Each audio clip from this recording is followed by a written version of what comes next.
Bonjour à toutes et à tous et bienvenue sur KTB Radio, la radio du peuple.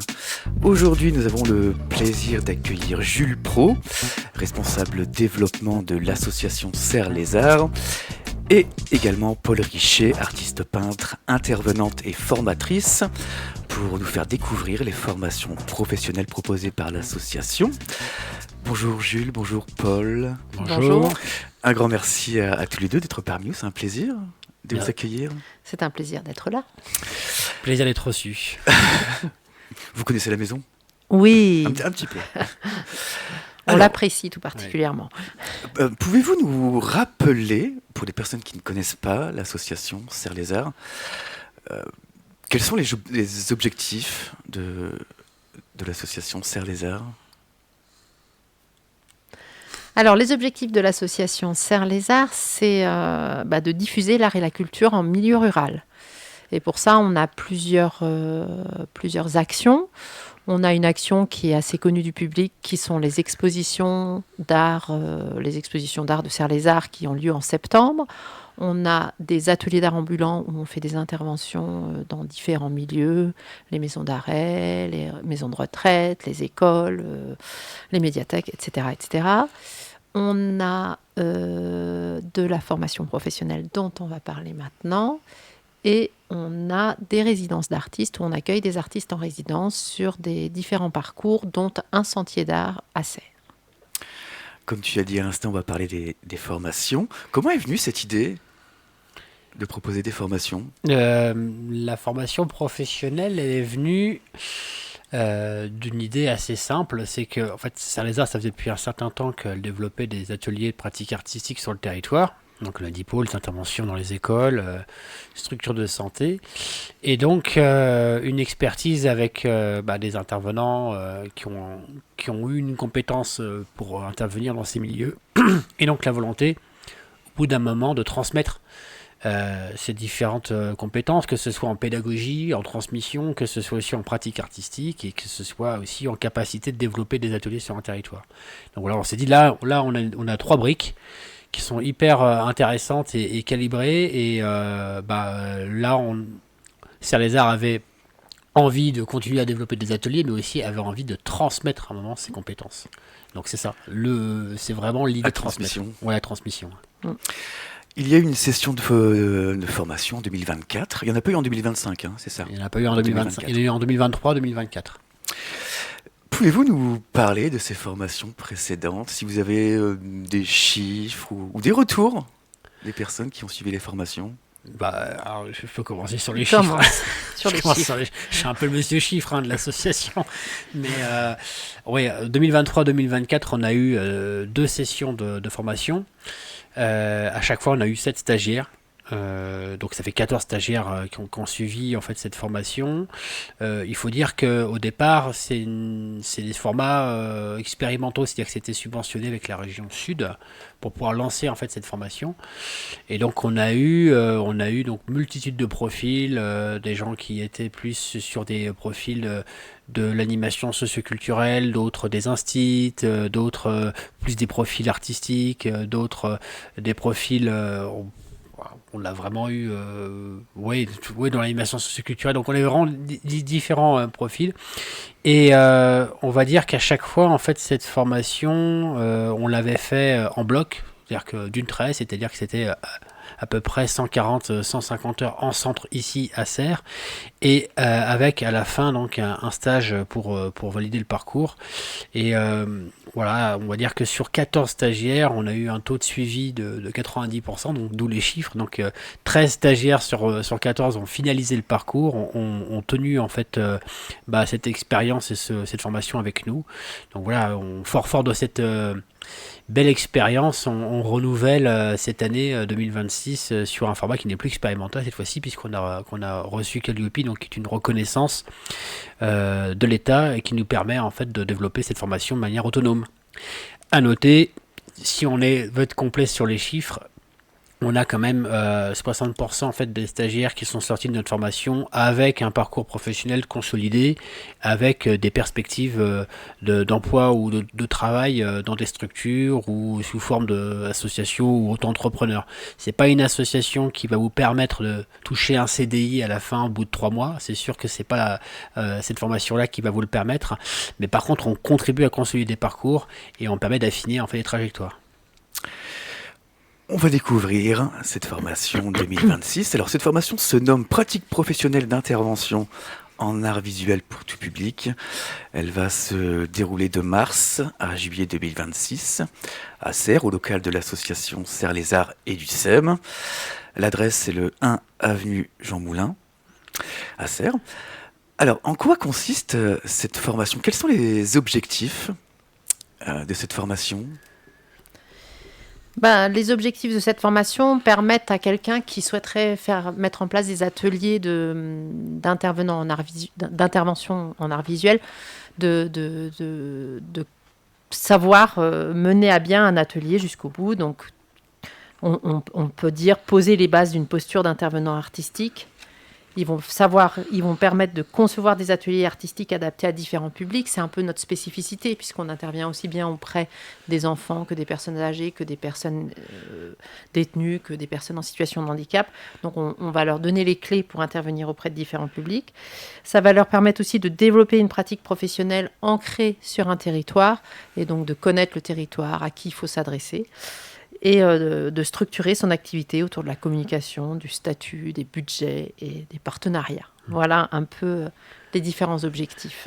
Avec un point aussi en complément, c'est-à-dire que c'est des objectifs, mais qui sont aussi liés avec le territoire, c'est-à-dire que vraiment, c'est la capacité à développer une activité culturelle dans les territoires ruraux de moyenne montagne, où voilà, l'idée c'est d'avoir une approche aussi particulière et territoriale.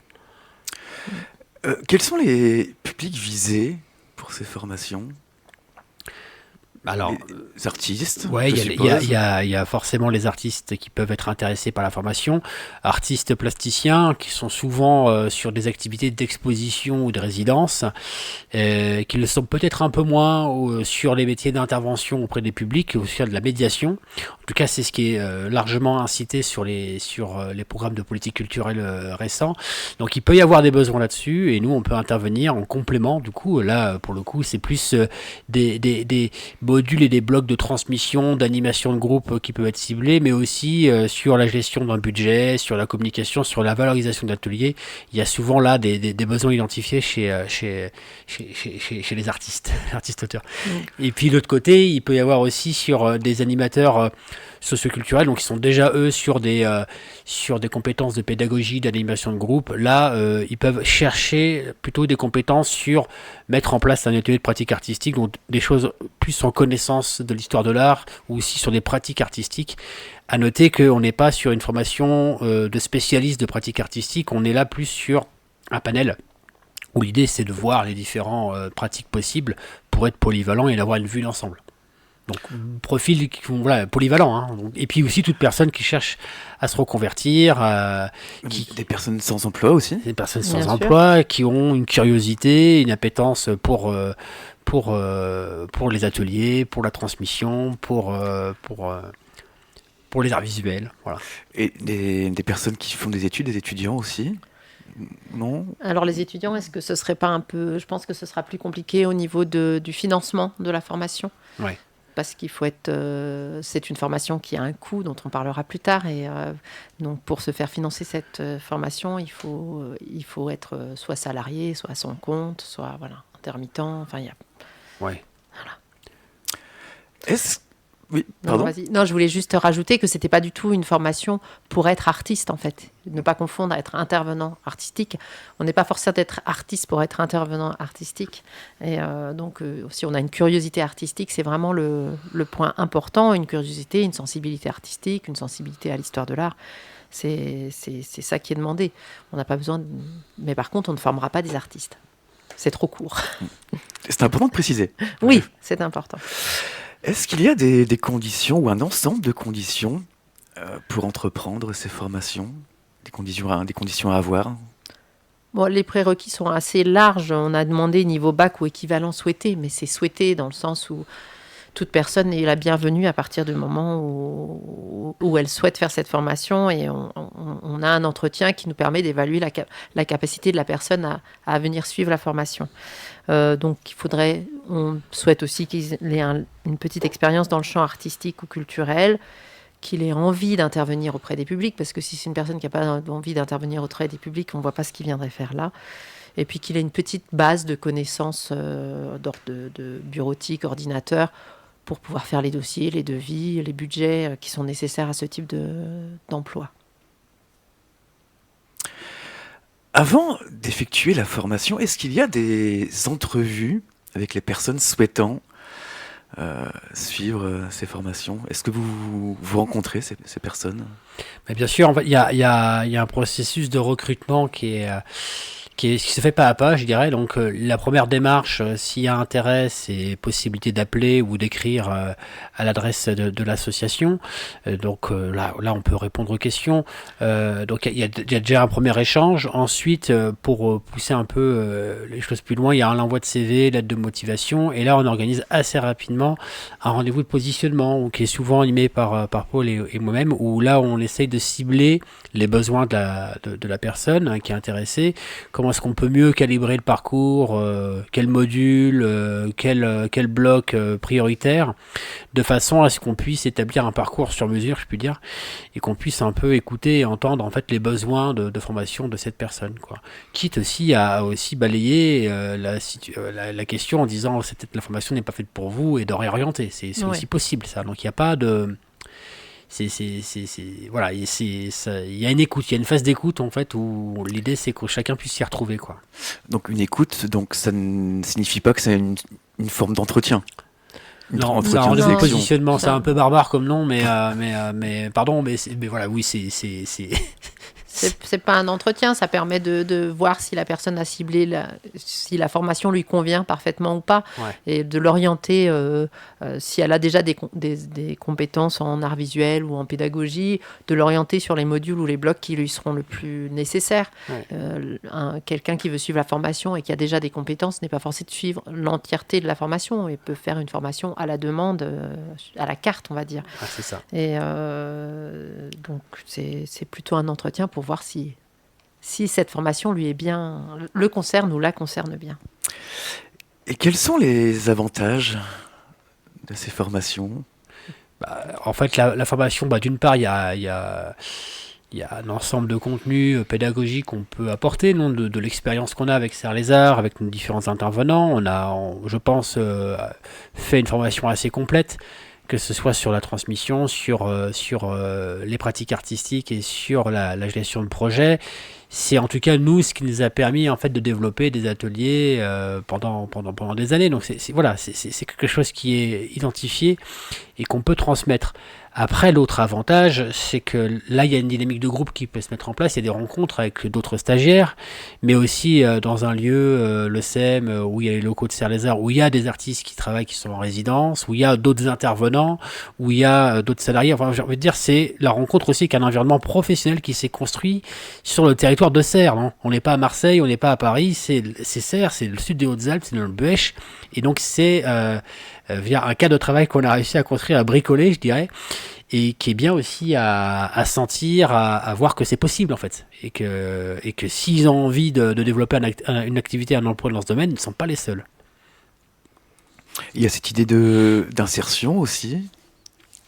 Oui, de réinsertion, de réadapter son parcours quand soit on est un artiste, soit on est un animateur, pour savoir proposer d'autres activités. Et puis, je dirais que l'avantage aussi de la formation, je passe un peu du coq à l'âne, mais c'est que c'est une formation qui est très dans le partage. C'est pas une pédagogie descendante, ou je sais pas comment on dit, mais c'est plutôt une pédagogie participative où chacun va venir apporter de ses propres compétences. S'il y a un sculpteur qui vient faire la formation parce qu'il a besoin d'avoir des informations quant à la pédagogie, et ben, il peut aussi animer un temps de la formation autour de la sculpture. Voilà, c'est vraiment un temps de partage et de valorisation des compétences de chacun. À noter aussi qu'il y a dans la formation, si d'aventure on choisit le parcours complet, donc avec les 3 blocs plus la partie stage. Donc il y a aussi l'idée de valider en fait les acquis en centre sur le terrain, en travaillant dans les structures du territoire. Et donc là, soit le stagiaire ou la stagiaire est autonome et trouve sa structure, soit nous on peut aussi accompagner dans cette recherche-là avec un réseau qui est déjà en place de structures d'accueil du côté de Serre-les-Arts. Donc il y a aussi l'idée de partage de réseau. Cette formation est certifiée Calliope, c'est ça? Oui. Qu'est-ce que ça signifie, cette certification? On travaille bien. Non. On est bon. C'est une certification qui se fait au niveau des process de gestion. Pas tant sur le contenu pédagogique, ça c'est une autre certification qui est sur France Compétences. Nous c'est une certification qui pourra venir après, mais il y a tout un cap à passer, il y a des années à mettre en place plusieurs sessions de formation avant d'y arriver, donc nous on commence. Mais Calliope, ça certifie tout simplement que les processus de sélection, de gestion, d'encadrement des intervenants, des encadrements et de suivi des stagiaires et de qualité. Voilà, donc c'est une reconnaissance qui se fait à ce niveau-là, quoi. Et qui permet d'obtenir les financements. C'est ça. Parce que si on n'a pas cette certification-là, les stagiaires ne peuvent pas obtenir leur financement. C'est ça, que ce soit sur France Travail, que ce soit avec les salariés qui sont en activité. Si vous n'êtes pas Calliope, il n'y a pas de financement possible, à part financer soi-même sa formation, quoi. On parlera tout à l'heure des financements. J'aimerais qu'on arrive sur l'idée de bloc. Tu as parlé tout à l'heure de formation en bloc. Ouais. Qu'est-ce que ça veut dire? Ce que ça signifie? Il y a plusieurs blocs, c'est ça? Ouais, il y a 3 blocs. Il y a 3 blocs. En fait, si on veut, la formation intervenant en art visuel se fait autour d'une arborescence. Donc, il y a les objectifs globaux qu'on a énoncés. Mais en fait, il peut être redécoupé en 3 blocs distincts. Donc, le premier qui va avoir lieu donc en mars, la semaine du 23 au 27 mars, hein, il est plus axé sur la transmission, l'animation de groupe et la connaissance du territoire. Donc concrètement, l'idée c'est de savoir comment est-ce que on organise un atelier avec un groupe spécifique, quelles sont les spécificités de transmission à voir avec le type de public. C'est pas pareil, c'est pas les mêmes techniques de transmission avec des enfants qu'avec des détenus en maison d'arrêt. Et puis il y a aussi le volet comment est-ce on appréhende le territoire sur lequel on veut intervenir, quelles peuvent être les ressources, quels peuvent être les freins, comment est-ce qu'on monte des partenariats, comment est-ce qu'on met en place des coopérations. Donc ça c'est le premier bloc, transmission et connaissance du territoire. Le deuxième bloc il vient en mois d'avril, donc là c'est la semaine du 13 au 18 avril, et donc là on est plus sur les pratiques artistiques, où l'idée encore une fois c'est de travailler sur un panel où on va regarder l'ensemble des pratiques artistiques, et aussi avec un focus sur l'histoire de l'art. Donc voilà, c'est plus sur un bloc qui est centré sur les pratiques artistiques et la connaissance de l'histoire de l'art, qui sont vraiment indispensables aussi pour mettre en place un atelier, hein. Et le troisième bloc, donc là il vient en bout du parcours en mois de juin, la première semaine de juin, donc le 1er au 5 juin. Donc là on est plus sur la consolidation du parcours, la construction d'une posture ou le renforcement d'une posture professionnelle en tant qu'intervenant, la recherche de statut, le montage du budget, la valorisation de l'atelier. Enfin bref, on est sur un bloc de gestion de projet, voilà. Et donc tout cela fait une formation assez complète. Et donc on peut suivre cette formation par bloc, c'est ça, et par module isolé. Ouais, c'est ça en fait. C'est-à-dire qu'en fait, si d'aventure je prends le profil de l'instit, par exemple, qui a envie de se former à mettre en place des ateliers, mais il lui manque en fait la pratique artistique ou la connaissance de l'histoire de l'art. C'est plus sur le bloc 2 qu'il peut s'orienter. Le bloc 1, finalement, la transmission, la pédagogie, c'est peut-être pas là où il a besoin de se renforcer. Donc là, on pourrait l'orienter plus vers le bloc 2. Ça peut être par contre à l'inverse, sur un artiste qui est rompu à la résidence et à l'exposition, mais alors que du coup qui a envie de travailler avec les publics. Mais voilà, là on peut lui apporter une formation complémentaire, plus sur le volet transmission et pédagogie. Donc là ce serait plus le bloc 1, voire le bloc 3, parce que s'il a des difficultés à monter des budgets, ce qui n'est pas impossible, il peut aller vers le bloc 3 aussi. Et si en fait vous êtes intéressé par tout, parce que vous êtes en reconversion professionnelle, je fais exprès de forcer le trait, et que là vous avez besoin de pédagogie, que vous avez besoin de pratique artistique, et que vous avez besoin de savoir communiquer, d'avoir des orientations sur le statut et sur la communication, alors là choisissez le parcours. Et qu'en plus vous voulez mettre en place ça sur le territoire avec une connexion avec des structures d'accueil, et prenez le parcours. Voilà. On va arriver au financement. Alors, des possibilités de financement existent en fonction des différents statuts. Quelles sont ces aides au financement? Alors, c'est des aides qui sont... C'est un puzzle, hein. C'est plutôt un catalogue, pardon.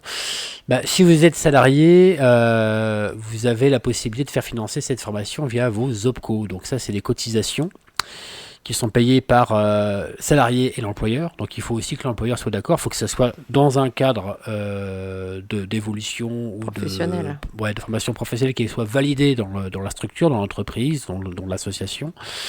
Et donc cela, ça peut mobiliser les OPCO. Donc ça peut être l'AFDAS si vous êtes salarié dans les structures culturelles. Ça peut être Uniformation si vous êtes dans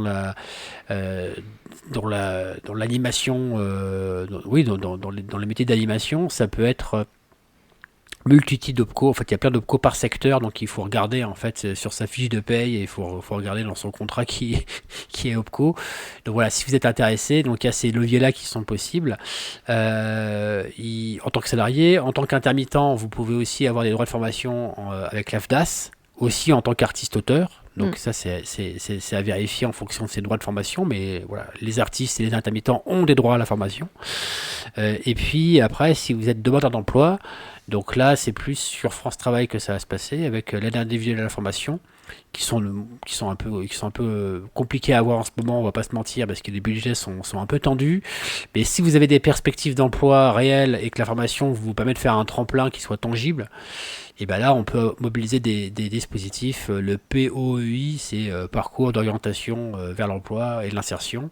Donc ça, c'est des dispositifs qui restent possibles et mobilisables si derrière il y a une perspective d'emploi qui est tangible. Et puis si vous êtes une personne bénéficiaire du RSA, donc là il y a d'autres dispositifs avec le département, le dispositif d'aide à l'insertion qui peut vous permettre de financer une partie ou le parcours complet de la formation. Encore une fois, ça c'est travaillé assez rapidement en fonction des demandes qu'on reçoit et des rendez-vous que l'on fait. Parce que c'est un parcours du combattant, on va pas se mentir, hein. Parfois c'est assez complexe sur France Travail, pour les demandeurs d'emploi, les personnes bénéficiaires de RSA. Et nous, on peut accompagner dans ces démarches parce que c'est vraiment un puzzle. Et pour bien identifier le parcours, pour identifier la pertinence, et puis pour solliciter les financeurs, ils peuvent compter sur nous. Et concrètement, quels sont les coûts de ces formations ?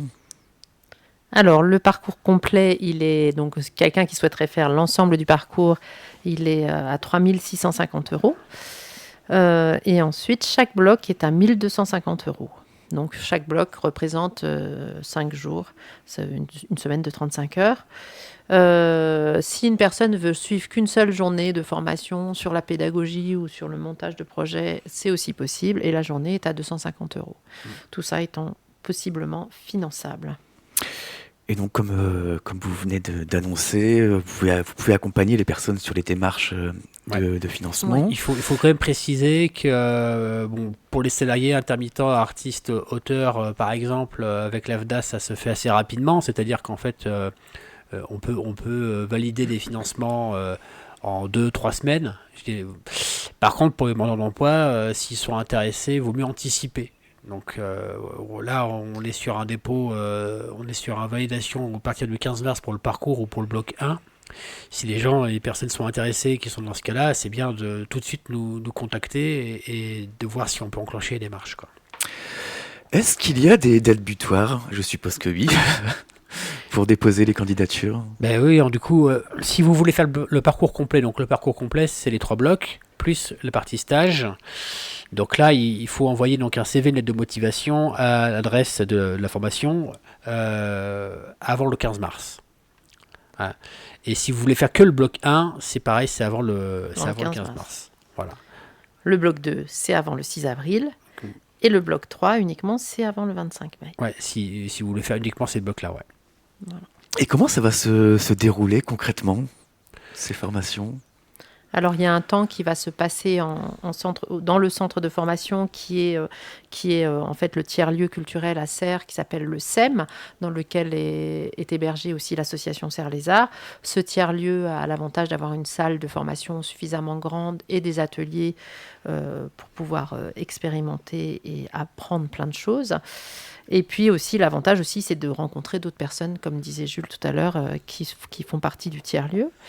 Donc là, il y aura une semaine, la semaine du 23 au 27 mars se passe dans ce tiers-lieu, comme la semaine du 13 au 17 avril ou celle du 1er au 5 juin se passe dans ce tiers-lieu. Donc là, c'est des cours participatifs, comme je le disais tout à l'heure, c'est pas une pédagogie descendante ou voilà, c'est vraiment l'idée que chacun peut s'exprimer, que c'est adapté à chacun. Comme c'est quand même des personnes, qu'on va pas forcément, va pas accueillir plus de 12 personnes, je crois que c'est 12 maximum. 12 personnes maximum. C'est quand même très personnalisé comme, voilà, on peut faire une pédagogie adaptée à chacun, un accompagnement qui est adapté pour chaque personne. On ne veut pas dépasser les 12 personnes justement à cause de ça, pour être vraiment dans l'accompagnement. Et puis ensuite, pour quelqu'un qui ferait un parcours complet, il aura 70 heures de stage à faire auprès de 2 publics différents. L'important, c'est qu'il fasse des stages auprès de publics différents pour nous montrer qu'il a compris en fait ce qu'était ce parcours d'intervenant, on ne s'adresse pas juste à un type de public, mais à des publics différents. Est-ce qu'il y aura des évaluations Bien sûr.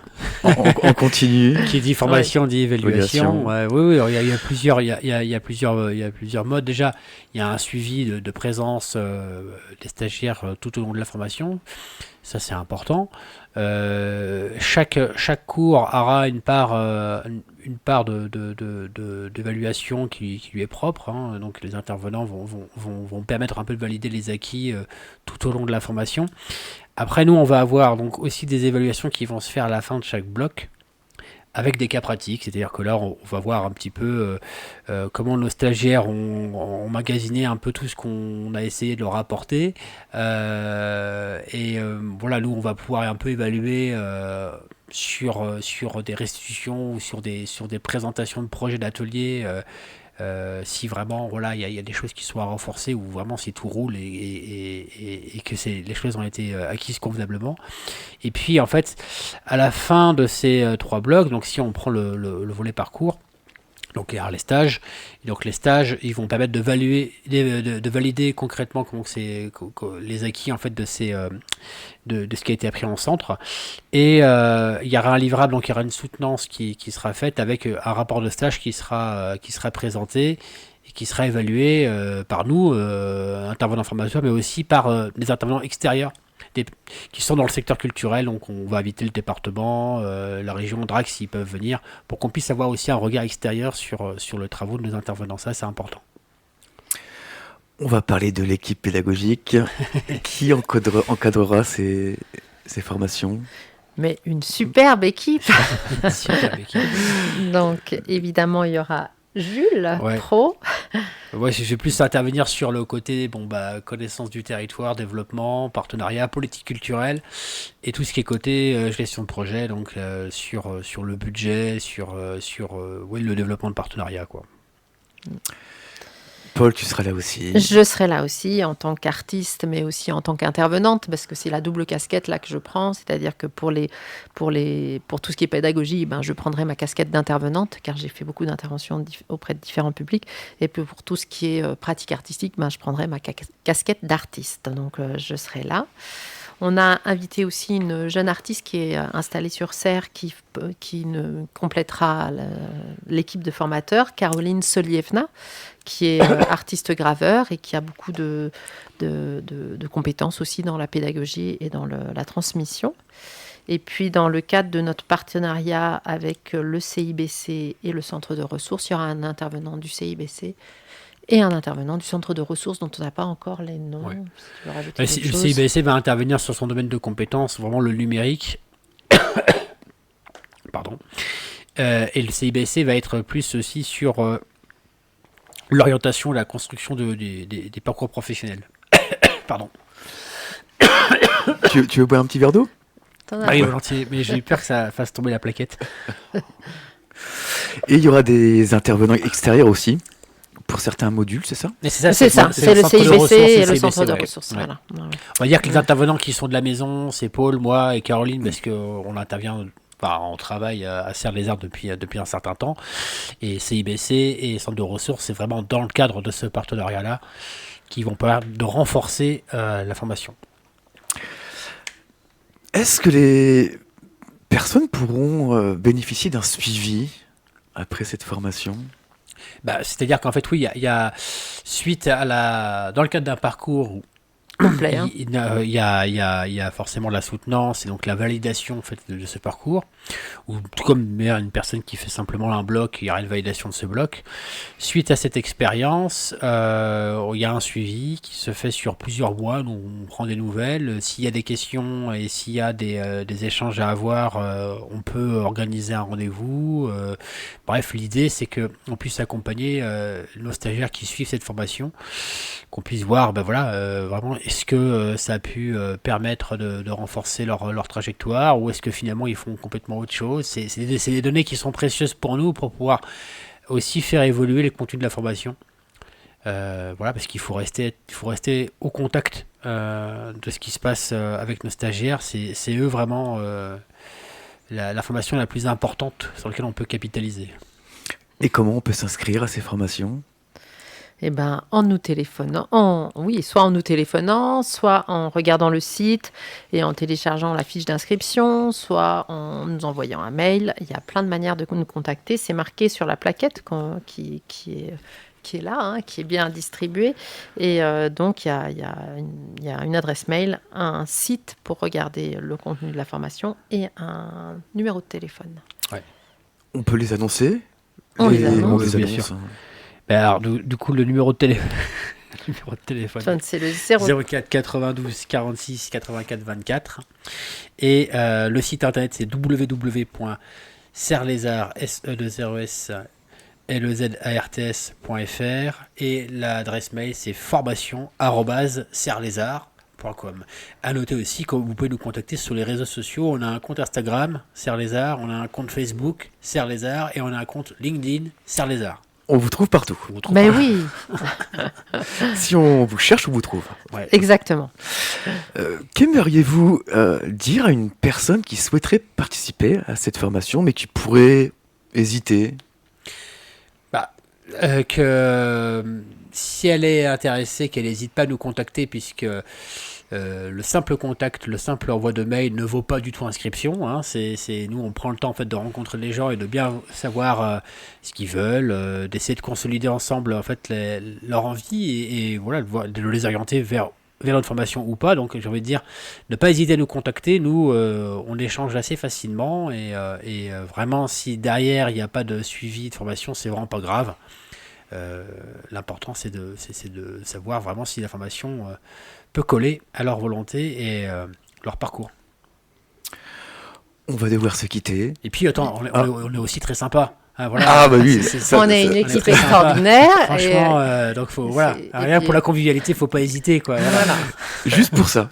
Juste pour ça, on passe un bon moment et on offre même le café. C'est ça, le café. Voilà. On va devoir se quitter malheureusement. Mais on reviendra vous voir. Merci à vous d'avoir participé à cette émission. On va se quitter en musique Ouais. Bah oui. avec Claude Nougaro, c'est ça la chanson Nouga York. Donc merci Jules, merci Paul. Et merci à toi, Un Romain. grand merci à tous les deux et à bientôt. À bientôt, à avec très plaisir. bientôt, avec bientôt. plaisir.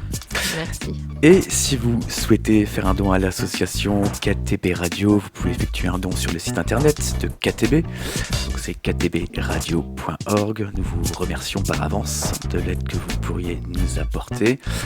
Je rappelle que vous pouvez télécharger les applications gratuites depuis Play Store et App Store pour nous écouter où que vous soyez.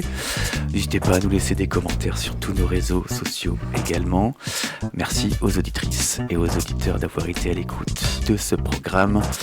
Vous venez d'écouter cette émission avec pour invité Jules Pro, responsable développement de l'association Serre les Arts, ainsi que Paul Richet, artiste peintre, intervenante et formatrice, qui nous ont fait découvrir les formations professionnelles proposées par l'association Serre les Arts, qui se déroulera de mars à juillet 2026.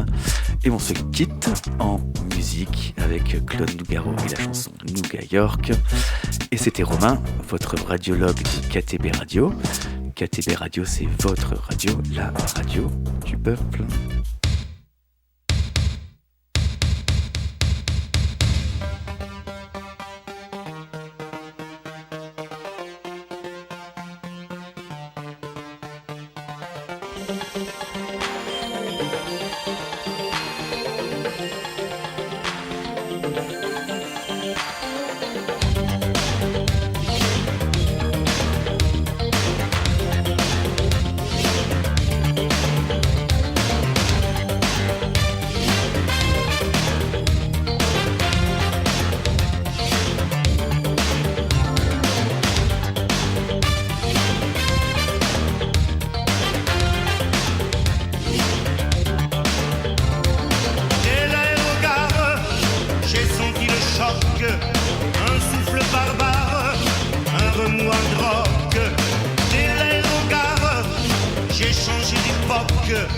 Comment ça démarre sur les starting blocks.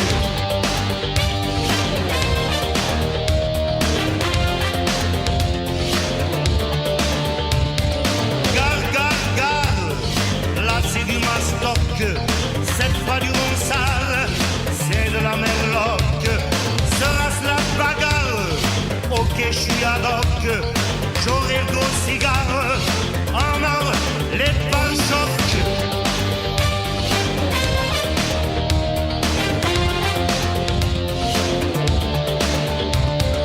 C'est l'aérogare, j'ai senti le choc.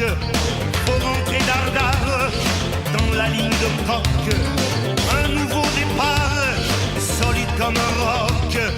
Une pluie de dollars, ici nous gagnons.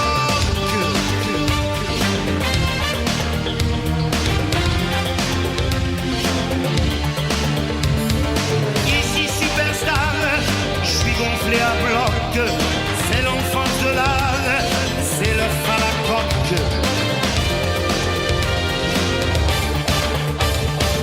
À moins qu'on lascar au détour d'un bloc et son cri égale me découpe le lard façon jambon du roc.